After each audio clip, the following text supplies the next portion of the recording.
በስመ አብ ወወልድ ወመንፈስ ቅዱስ አሐዱ አምላክ በቅድስት ሥላሴ እንዘአምን ወትማኅፀን ክደቅ ሰይጣን በቅድመ ዛቲ የቅድስት ቤተክርስቲያን አንቲ ስሜ የጽዮን ለዓለመ ዓለም አሜን። ለማዓንቲ ኣብ እንመሃሮ ትምህርቲ ብዛዕባ ምስልኻስ እንታይ እዩ? ሓደ ወዲ ሰብ ክሳብ ካብ ዝውለድ ካብ ዝፍጠር ክሳብ ዝሞት ዘሎ ግዜ ምስሉ መን እዩ? እንድሕር እንተኢልና ሓደ ሰብ ኩሉ ምስሊ ኣለዎ ማለት እዩ። ምስልኻ መን እዩ? ናትካ ምስሊ ናይ መን መገዲ ኢኻ ትምራሕ ወይ ከዓ ናይ መን ምስሊ ጌርካ ኢኻ ትምራሕ ብሂወትካ ዝብል ኣገዳሲ እዩ። ሓንቲ ሂወት ክትቅልሳ፣ ሓንቲ ሂወት ንኽትመርሓ፣ ሓንቲ ሂወት ንኽትጓስያ ከምቲ ጥሪት ኣሓኹና ከብቲ ማለት እዩ። ከምቲ ኩለን ዘን ኩሉ ጥሪት ዝበሃላ ምጉሳይ ዘድልየን ሓንቲ ሂወት ወይ ሓንቲ እንነብራ መንብሮ ምጉሳይ ስለ ዘድልያ እንታይ ዓይነት ምስሊ ወይ ከዓ እንታይ ዓይነት መንገዲ ብሓፈሽኡ መንገዲ ከም ምስሊ ጌርና ንውሰዶ። ምስልናስ መን እዩ? እንድሕር እንተኢልና ብዙሓት እንታይ መብዛሕትኡ ኣብ ሂወት ኩላና ንፈልጦ ማለት እዩ። ሓደ ሰብ ፊዚሻን ክኸውን እንድሕር እንተደልዩ ነዞም ዓበይቲ ፊዚሻናት ንዕኦም ምስሎም ንገብሮም ንበዓል እነዚኦም ኩሎም ኣብ ዓለም ዘለው ፊዚሻናት ንዕኦም እንዳተኸተለ እንታይ ዓይነት መፅናዕቲ ይኽእሉ ከመይ ገይሮም ይኸዱ እንዳ ናቶም መፅሓፍቲ እናንበበ ናቶም ቪድዮታት እንዳተኸታተለ ድማ ሂወቱ ናብቲ ንሳቶም ዝበፅሕዋ ደረጃ ይቕልሳ ማለት እዩ። ንሕና ኸ ከም ኦርቶዶክሳውያን ንሕና ኸ ከም ተዋህዶ ተባሂልና እንታይ ዓይነት ምስሊ ሒዝና ክንከይድ ኣለና? ብመሰረታዊ ብዙሕ ግዜ ኣብ ርእሰይ ዝመፅእ ነበረ እዩ ሓሳብ እዩ። ንሱ ኸ እንታይ እዩ? ምስልና ቀፃሊ ምስሊ ኢየሱስ ክርስቶስ ምስልና ኢየሱስ ክርስቶስ እንድሕር እንተጌርናዮ ኣብ ሂወትና ሕጉሳት ኮይና ክንርከብ ንኽእል። ስለምንታይ እንድሕር እንተኢልና ኣቦና መድሓኒና ኢየሱስ ክርስቶስ ኣብ ሰማይ ኮይኑ ንወልድ ናብ ምድሪ ምስ ሰደዶ ወልዲ ድማ ን72 ሃዋርያት ሰይሙ ኪዱ መሃሩ ኢሉ ሰዲድዎ። እዚ እንታይ የርእየና? እንድሕር እንተይ መሃሩ ክብል እንከሎ ብመሰረታዊ ንሓደ ቀይሕ ንሓደ ፀሊም ንሓደ ሓፂር ንሓደ ነዊሕ መሃሩ ኣይብሎን። ብመሰረቱ ኩሉ ንኩሉ ሰብ መሃርዎ እዩ። ስለዚ እግዚአብሔር ኣምላኽ ሓደ ዘይፈላለይ ኣቦ እዩ። ቆልዓ ኣይብል፣ ዓብይ ኣይብል፣ ነዊሕ ኣይብል፣ ሓፂር ኣይብል። ስለዚ ናይ ኣቦና መድሓኒና ኢየሱስ ክርስቶስ ምስሊ ክንሕዝ ምእንቲ እንድሕር እንተኮይንና ህድእ ዝበልና ሰብ ርግእ ዝበልና ሰብ ሽግር እንድሕር ተጋጠመና ከመይ ገይረ መፍትሒ ክረኽበሉ ኣለና ክንፅዕርን ኣወንታዊ ኣተሓሳስባ ከምዚ እንግሊሻዊ እንታይ ብሎ ከምዚ ፖዚቲቭ ቲንኪንግ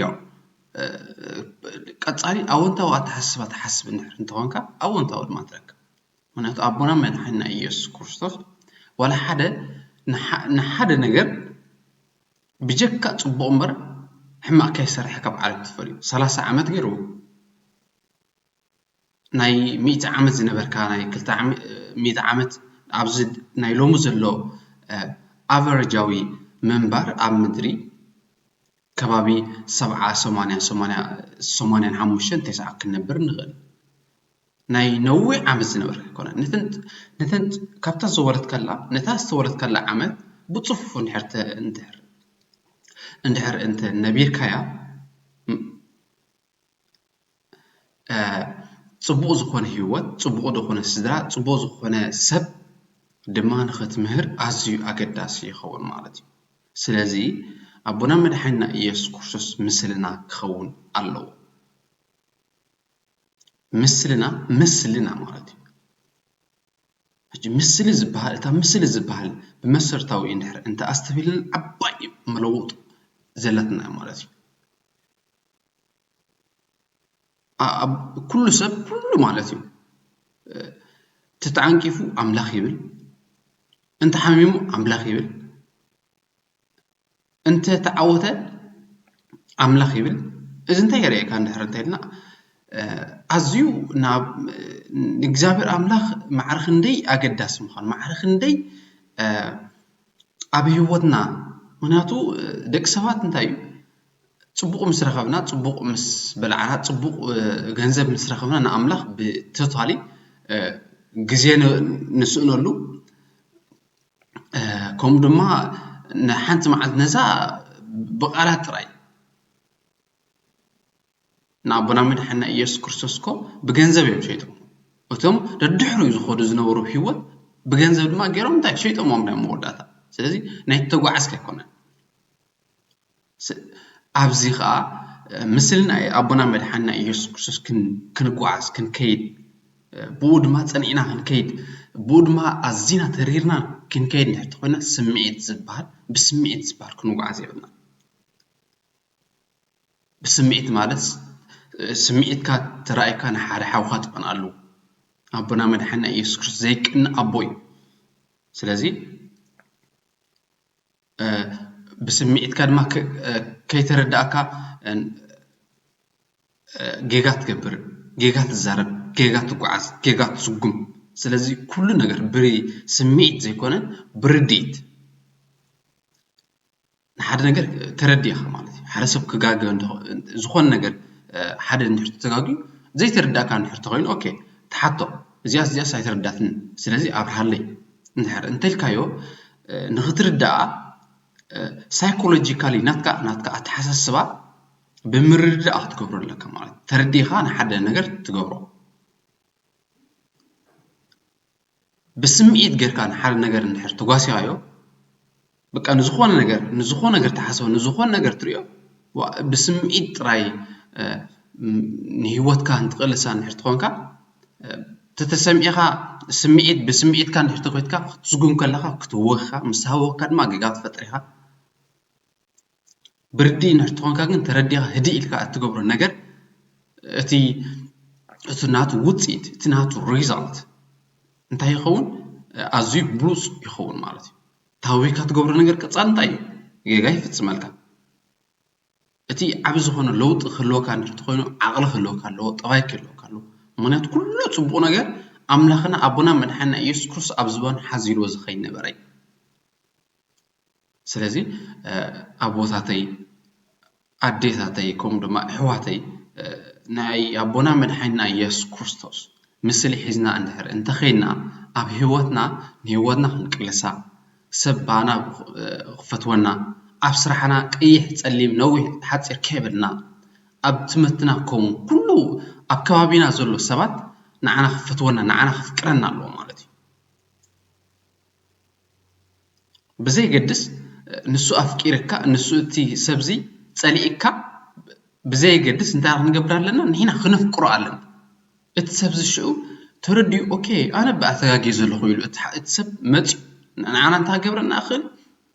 فتونا اخل يقرد ما خولنا اخل هونياتو نسو كلتا مقدية تحانتي كنعتيها تحانتي المانتاي جيجا مالتي there is one way there is two way كلتا انت مقدي there is right and wrong ein location تهز ein direction تهز ein أنفت تهز نيجوت كذا بتعامل قداسي سلزي أبونا من حنا يسوع كريستوس نابنت ندحرنت لنا تفسي أو ملك تسقع تفسي اسم ركبتش مغوصل إجزابير مسلتشي تفسي اسم ركبتش مغوصل إجزابير مسلتشي أبونا من حنا يسوع كريستوس نعدينا قدس رنجل إجزابير مسلتشي كابزع بقاليل موغوس كبنان هرتخوينو جنت كبنان هرتخوينو برهان كبرهالنا هرتخوينو انت خنقبرالنا كنفسح هرتخوينا مسلي نا أبونا مدحنا يسوع كريستوس كنحز علينا مالتي إجزابير أملاخ سلازم مهارنا كبرن مسكانان أملخون وداسين نقول لسا يخونو استمهرنا زلنا دما 30 ጥራይ ዘይኮነ 60 እውን ዘይኮነ እንታይ ደኣ 100 ሓንቲ ቃል ናይ እግዚአብሔር ኣምላኽ ሓንቲ እግዚአብሔር ኣምላኽ ቃል ዝተሰንደወት ተማሂርና ኣብ ህይወትና ድማ ለዊጥና ክንጓዓዝ ኣዝዩ ኣገዳሲ እዩ ምክንያቱ ኦርቶዶክሳዊ ኮይንና ከም ንሕናስ ኣነስ ተዋህዶ ኦርቶዶክሳውያን እንሕተልና ንኻልእ ሰብ መምሃሪ ክንከውን ኣለና ካልእ ሰብ መፅኡ በቲ ንሕና ሒዝና ዘለና መገዲ ናብኡ ድማ ክስዕበና ንሰብ ክንስሕበልና ንሰብ ክንመስጠልና ማለት እዩ ብዘይግድስ ክንደይ ሰብ እዮም ካብ መገደም ብገንዘብ ተሰሓይቶም ዘጥፉ ንእግዚአብሔር ኣምላኽ ግዜ ደኸልዎ ካብዚ መገዲ ዝርሒቕና በቃ ሓይልና ንስምዒትና ጎሲስና ንርዲእትና ብርዲእና ተጓዒዝና ድማ እግዚአብሔር ኣምላኽ ንዓና ክሕግዘና ብሓይሉ ናይ ቅዱሳን ሐዋርያት ጻድቃናት ነቢያት ሰማዕታት ገይሩ ክጓስየና ኣብ መንግስቲ ሰማይ ድማ ኩላና ክእክበና እግዚአብሔር ኣምላኽ ክብርን ምስጋናን ኣምልኾን ውዳሴን ደጊም ንዑ ይኹኖ ክብርን ምስጋናን አሜን